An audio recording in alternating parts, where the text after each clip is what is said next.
sometimes anger is justified.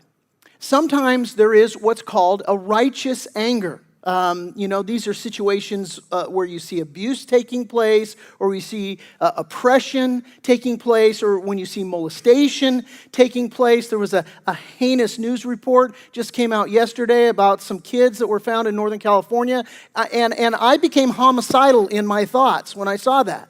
Frankly, I'm like, somebody needs to just string those people up and put them out of my misery, because this is not right.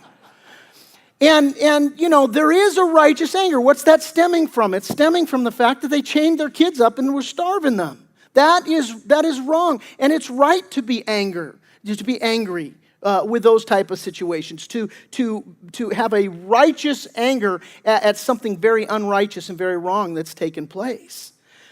Jesus expressed and demonstrated righteous anger in how he carried himself. He went into the temple, and money changers had set up these tables, and they're making money hand over fist, and they're taking advantage of the people, and they're really hindering the people in their worship of God. And he blew his stack. He's like, my Father's house should be a house of prayer.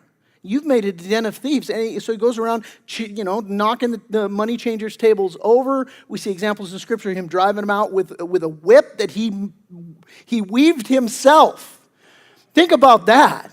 I mean, can you imagine? I just put myself, these are one of those situations where I think about Jesus, and as he's weaving it, he's like, this is going to hurt, kind of thing. It's a righteous anger. And here, the key is that, and this is the key of this verse, the key in dealing with anger, we can't allow anger to drive us to sin.